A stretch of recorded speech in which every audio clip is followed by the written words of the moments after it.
I know, I was really excited about Wes here, has been a Toastmaster for 4 months. Today, Wes will be giving his third speech, Get to the Point, Toastmaster speech from the Competent Communicator Manual. The objective of his speech is to select a topic and determine its general and specific purposes. Organize the speech in a manner that achieves those purposes and ensure the beginning, body, and conclusion reinforce those purposes. The title of his 5 to 7 minute speech is Don't Expect Much. Please join me in welcoming Wes. Thank you, Madam Toastmaster. Ladies and gentlemen, after hearing that introduction, if you're still expecting much, you've fallen into a trap which I hope to loose you from. See, the trap of great expectations, which I think doing so will allow you to achieve greater happiness. My goal is not to convert you to Buddhism, but like I said, to hopefully reduce your expectations just in general as a life philosophy. And I use the word, my objective here is really a goal more than an expectation. Goals are essential for success.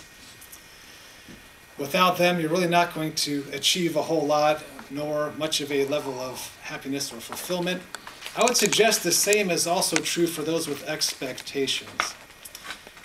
Whereas you may achieve more than those with no goals, I think you'll find yourself in the same position of maybe not necessarily being so much happier. Maybe you've heard something along the lines of believe it and you'll receive it, as if you can will yourself to success. This kind of positive reinforcement may get you closer to your goals, but I think it may also increase the amount of disappointment you may realize when you don't achieve those goals. And I think marriage would be a pretty decent example of this. I think most of us growing up had an image of meeting Prince or Princess Charming. We'll fall in love, we'll have kids that adore us, we'll live in a beautiful house in a wonderful neighborhood. So let's fast forward 10 or 15 years and you're waking up next to a person that you can barely tolerate. Your kids are embarrassed of you. Your house is falling apart. You think, boy, life dealt me a bad deck of cards here. I've been robbed. And in a sense, you have been robbed. The bandit is your expectations. Life is not a fairy tale. Bad things are going to happen to you. This is something that you can pass on to the next generation, for example, if you have children. They have a right to expect that they will be treated from their parents with love and care. But I discourage, or at least caution you against giving them all the things that you didn't have when you were a child, and lavishing praise upon them for menial accomplishments. The real life doesn't work that way. Everybody does not win a trophy, and the sooner that they realize this, the better prepared they will be for the future. Let me phrase the consequence of expectations in a mathematical formula for some of you engineers. We have happiness, which equals reality minus expectations. The lower your expectations are, the greater your happiness will be. So how do we game this formula in our favor? Lower the bar. This doesn't mean settling.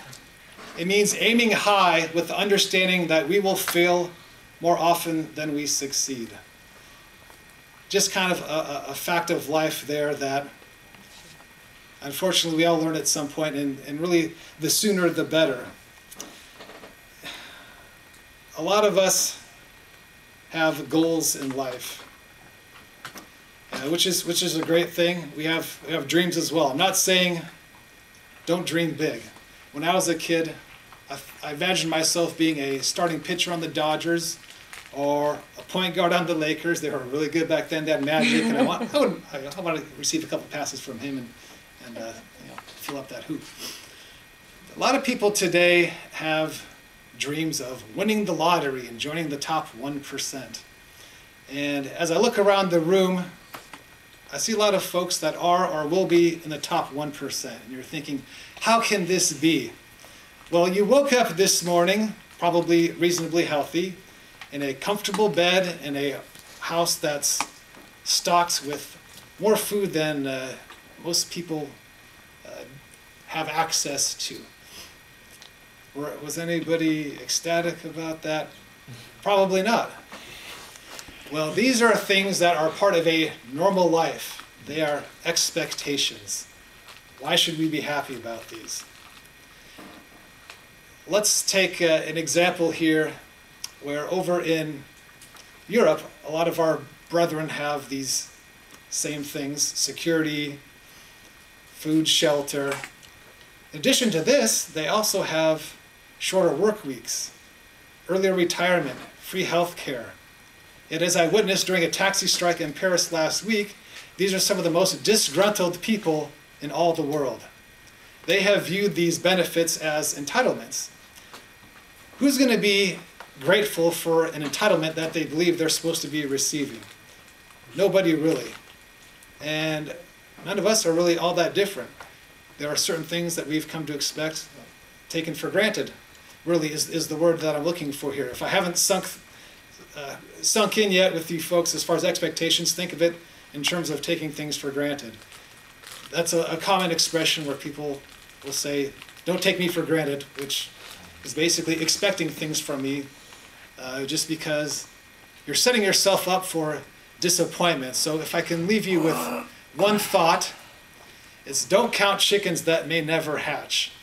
Take the philosophy that I did when I went to see Ted 2 last night. Don't expect much, and you'll rarely be disappointed. Thank you.